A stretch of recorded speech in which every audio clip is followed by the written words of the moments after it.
So as we come into chapter 6, one of the first things we see is how it flows on from chapter 5, and how in some ways, as we've seen before, our current sort of chapter and verse number breaks can sometimes break the flow of the original text.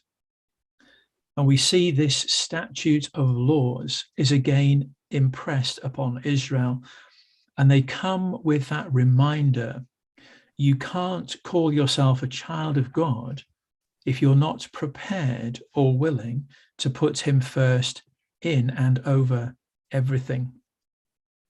And as we look a little closer at chapter 6, we'll see the chapter sort of settles into three main sections, two of which appear in the first half and then one in the second half. And we also see how within Orthodox Judaism today, how some of these traditions still exist.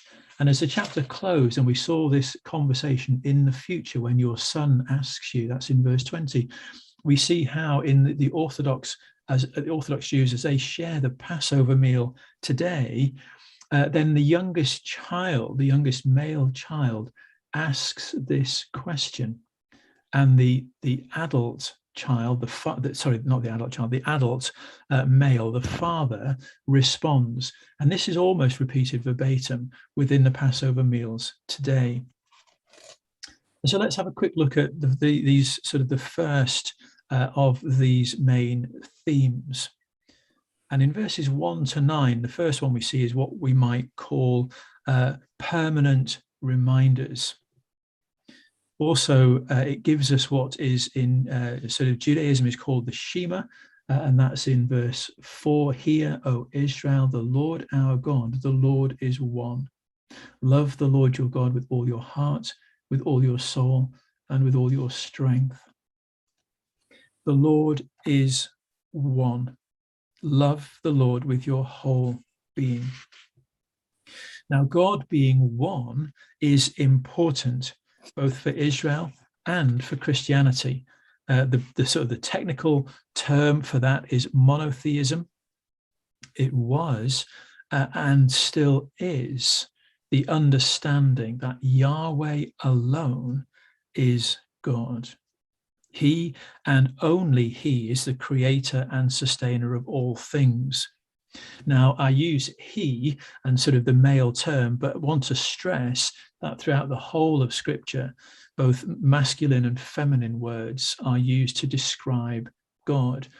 And so the Jews had an understanding that God wasn't male, as we might sort of see it today, and have that sort of have that misguided understanding of, you know, male dominance, male control, as we sort of see within structure and society today, certainly more so in the past.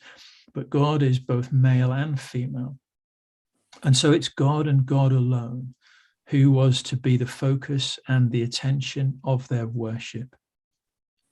There can be no other that should receive our affection, our thanks, our worship. For there is no other who has brought us out of our slavery and into his promised land. God is one. And we see that Israel was reminded to always be mindful of this, talking about it within the family, talking about it within community. We see this symbols on your hands and foreheads. Judaism, Orthodox Judaism today would call them the phylacteries, and they'd have a strap, and they'd strap it onto their hand and onto their forehead.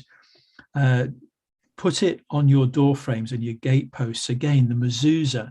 And it would, you know, if you go to an Orthodox Jewish house today, you would still see one, a little plastic thing screwed onto the door frame, within which there's a tiny little scroll with that verse on it. And it's this idea that the outward symbol, the inner reminder, is that on our hands and our foreheads, what I do and what I think. Upon our door frames and gateposts, when I go and where I go and when I return. This idea that God was to be on our hearts and minds in all aspects of life. And it's here that we see opened out this sort of second main section that Moses gives, that great challenge: don't forget God. God is interested in every part, every aspect of your life, not just Sunday for an hour or midweek when you meet, but later when we go shopping, when we chat with a friend, when we sit and read a book, when we make tea. You get the idea. God is interested in every part of our life. And they were encouraged to carry with them these physical reminders of that spiritual truth. And I wonder for us today, what might this look like for us, for the church today, for you and for me? What might be a good physical reminder for us about the spiritual truth? And I guess the challenge is, do we believe the spiritual truth? Sometimes, so often, and I look at myself, we live our lives so often having forgotten that, or sort of, left it behind as we've journeyed into the day.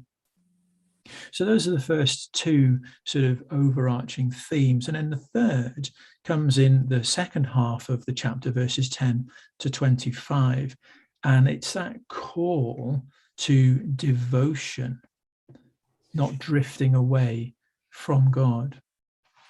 And we see this echoed so often within the New Testament, and we've seen it in Paul's letters, that call to stand firm.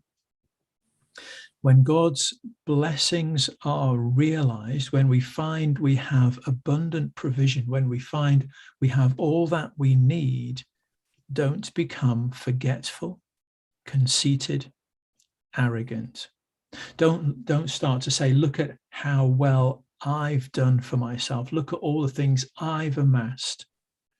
Moses reminds them here, don't forget God. Rather, fear God.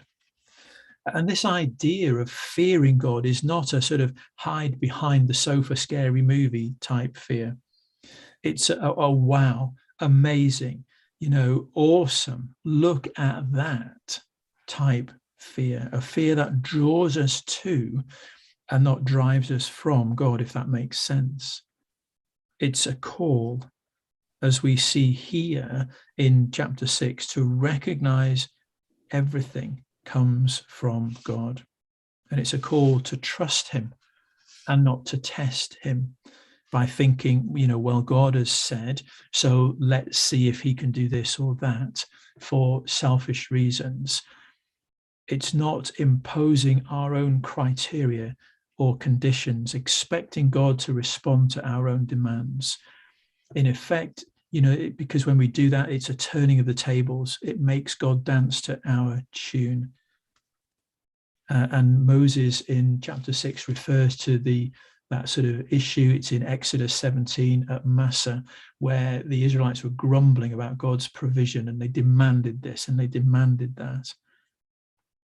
It's that reminder for us today that God is not some sort of slot machine or lucky charm. He is not ours, but we are his. And this is what Moses urges the Israelites, and I guess us too today, to never forget. So I'll stop